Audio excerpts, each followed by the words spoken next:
तो एक ऐसा नंबर जिसमें 2 जोड़ने पर 9/11 होता है और 3 जोड़ने पर 5/6 होता है। सुनने में थोड़ा मुश्किल है, लेकिन चलिए इसे हम चुटकियों में सॉल्व करते हैं। देखिए हमारे पास क्वेश्चन दिया है, ठीक है। आंसर हर में 2 जोड़ दिया जाता है तो वह 9/11 होता है, ठीक है। तो हम मान लेते हैं, माना कि अंश क्या है, x मानते हैं, ठीक है। और हर मानते हैं हम, किसे मानेंगे भाई, y को मानेंगे, ठीक है। तो क्या बोला है, भिन्न बोला है, ये हो जाएगा आपका x/y के रूप में। क्लियर है। तो हम क्या करते हैं, x/y ले लेते हैं, उसमें क्या जोड़ देते हैं, अंश और हर में 2 जोड़ते हैं, ठीक है। तो अब हमें क्या करना है, देखिए x+2 कर देना है प्लस y+2 कर देना है, ठीक है। इस टाइप से आपको करना है। क्लियर है, अगर अंश और हर दोनों में बोलता है तो, ठीक है। तो देखिए इसके बाद क्या हो जाएगा, बराबर करके आपको क्या लिखना है, 9/11 लिखना है। ये आपका पहला शर्त है, ठीक है। शर्त 1 कि इसमें ये बोला है, ठीक है, 9/11 हो जाएगा। उसके बाद हम देखेंगे कि 3 जोड़ने पर 5/6 कैसे होता है, ठीक है। तो देखिए x/2 बटा y/2 बराबर 9/11 है, ठीक है।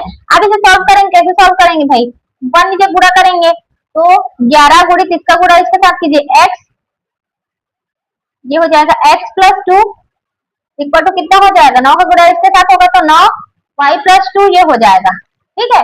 इसका अंदर से गुणा कीजिए, 11x प्लस 11 दूनी कितना हो जाएगा 22 बराबर 9y+18 ये हो जाएगा। तो हमें x का मान निकालना है, तो हमें क्या करना होगा कि 22 को उस साइड ले जाना है, ठीक है।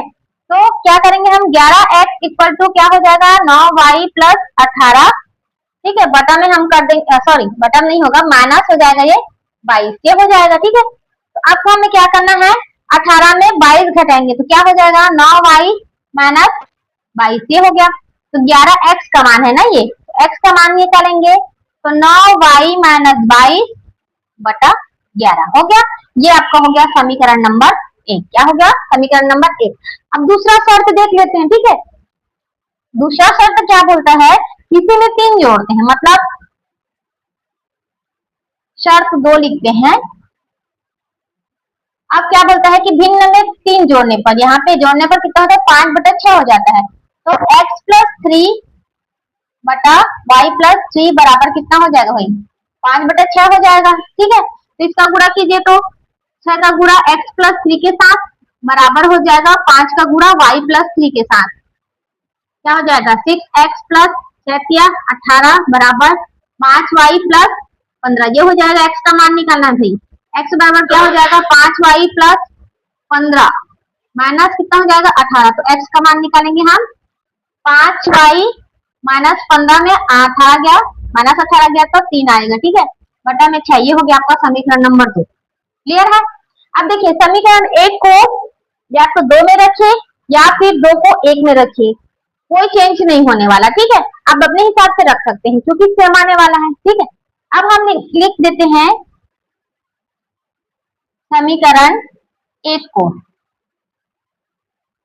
यहाँ पे समीकरण 1 को समीकरण किस में रखने पर, 2 में रखने पर, ठीक है। तो चलिए 1 का मान रखिए 9y-22, ठीक है, बटा कितना हो जाएगा 11। क्लियर है ये। अच्छा ये 22 कैसे होगा, ये 4 होगा ना, यहाँ पे 22 में 18 गया, कितना बचा 18, 19, 20, 21, 22, 4 तो बचेगा, ठीक है। यहाँ पे थोड़ा सा गलती हो गया है, 4, ठीक है, ये 4 हो जाएगा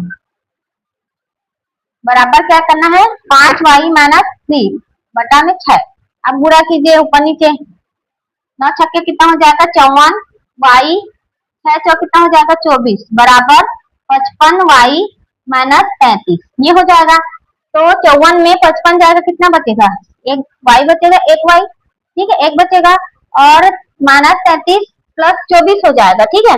-33 24 कितना होगा, 33 में 24 जाएगा तो 6 3 9, ठीक है। y का मान कितना आया भाई, y का मान हमारे पास आया है 9। अब इस y के मान को आप चाहे समीकरण 1 में रखिए चाहे समीकरण 2 में रखिए, ठीक है। तो हम किस में रखते हैं, अब समीकरण 1 को तो 2 में रख दिए थे, अब हम चाहते हैं कि y के मान को हम समीकरण 2 में रखें, ठीक है। तो देखिए एक को रख दिया था हमने समीकरण 2 में, ठीक है। तो हम इसे चलिए एक में रख के देख लेते हैं। कहाँ पे देखें, यहाँ पे देख लें क्या, थोड़ा सा जगह है यहाँ पे, देख लीजिए। अब x बराबर क्या करेंगे, x equal to 11y, sorry 9y, नॉन या 81 माइनस कितना हो जाएगा 4 बटन क्या है 11, ठीक है। 81 में 4 जाएगा कितना बचेगा भाई 77 बटा 11। x का मान क्या आया 11 1 11, 11 से 77 तो 7 आया है, ठीक है। तो अब भिन्न का मान हमारे पास क्या आया है, वह भिन्न ज्ञात कीजिए। तो वह भिन्न क्या है, x बटा y बराबर कितना हो जाएगा 7 बटा 9, ठीक है। हो गया, आपका आंसर निकल गया है। तो आपको इसी प्रकार से प्रतिस्थापन विधि द्वारा आपको इसे सॉल्व करना है, ठीक है। एक और अभी क्वेश्चन है, उसे भी हम इसी तरीके से सॉल्व करने वाले हैं, जो आपके लिए बहुत ज्यादा जरूरी है, ठीक है। तो चलिए नेक्स्ट क्वेश्चन देखते हैं। तो देखिए इस प्रश्नावली का लास्ट क्वेश्चन क्या कहता है कि 5 वर्ष बाद जैकब की आयु उसके पुत्र की आयु से 3 गुनी हो जाएगी। यहाँ तक आपको पढ़ना है, उसके आगे नहीं बढ़ना। आगे बढ़ोगे ना सीधा कंफ्यूजन हो जाओगे, ठीक है, कंफ्यूज हो जाओगे और आपका जो आंसर है वो गलत हो जाएगा, ठीक है। तो देखिए सबसे पहला शर्त हमारा, पहले तो हम मान लेंगे कि जैकब की आयु, ठीक है, जैकब की आयु कितनी है x वर्ष है, ठीक है, माना, क्लियर है। और पुत्र की आयु, पुत्र की आयु हम मान लेंगे y वर्ष, ठीक है। अब हमें x और y का मान निकालना है, ठीक है। तो देखिए उसके पुत्र की आयु से 3 गुनी हो जाएगी 5 वर्ष बाद, ठीक है।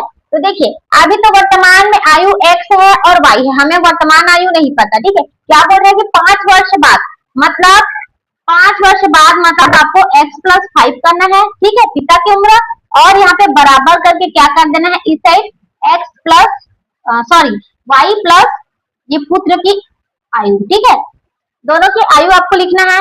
उसके बाद प्रश्नानुसार क्या बोलता है कि उसके पुत्र की आयु से 3 गुनी हो जाएगी, कौन हो जाएगी, जैकब की आयु जो है उसके पुत्र की आयु की 3 गुनी हो जाएगी, ठीक है, 5 वर्ष बाद। तो यहाँ पे हम क्या करेंगे 3 का गुणा करेंगे, ठीक है। पुत्र की आयु से बोलता है, अगर कहीं पे आपको आयु का क्वेश्चन आता है, ठीक है, और आपको पिता की आयु या माता की आयु उसके पुत्र से या पुत्री से बोलता है ना, आपको गुणा करना है पुत्र के जगह में, क्योंकि इसका बराबर इसका है, ठीक है, 3 गुना ज्यादा है उसके पुत्र उसके पिता का आयु उसके पुत्र से, ठीक है। तो हम गुणा करेंगे पुत्र की आयु में, क्लियर है। तो अब गुणा कीजिए x प्लस 5 इक्वल टू कितना हो जाएगा 3y प्लस 15, ये हो जाएगा x का मान हमें निकालना है भाई 3y माइनस 15, ठीक है, माइनस हो जाएगा कितना हो जाएगा सीधा लिख देते हो 10 हो जाएगा। ये हो गया आपका समीकरण नंबर 1, ठीक है। अब शर्त नंबर 2 लिखेंगे। शर्त 2 क्या कहता है कि जैकब की आयु पुत्र की आयु से 7 गुनी थी, कितने वर्ष पश्चात 5 वर्ष पूर्व बोल रहा है, 5 वर्ष पूर्व बोलता है, मतलब आपको सीधा करना है x माइनस 5 इक्वल टू करके आपको करना है y माइनस 5, ये कर देना है, ठीक है। और कितने वर्ष पूर्व, तो 5 वर्ष पूर्व कितने गुनी होगी 7 गुनी होगी, तो फिर से बेटा के में क्या करना है 7 का गुणा कर देना है। तो गुणा कीजिए, आगे सॉल्व कीजिए, x minus 5 equal to 7y minus 35, 7 5 कितना था 35, तो x का मान कितना आ जाएगा 7y माइनस 30, ठीक है। ये हो गया आपका समीकरण नंबर 2। आप एक का मान 2 में रखिए या 2 का मान 1 में रखिए, जो भी रखना है आपको रख सकते हैं, ठीक है, अपने हिसाब से। तो चलिए हम 2 का मान 1 में रख देते हैं, तो ये हो जाएगा 3y माइनस 10 बराबर कितना हो जाएगा 7y माइनस 30, ये हो गया, ठीक है।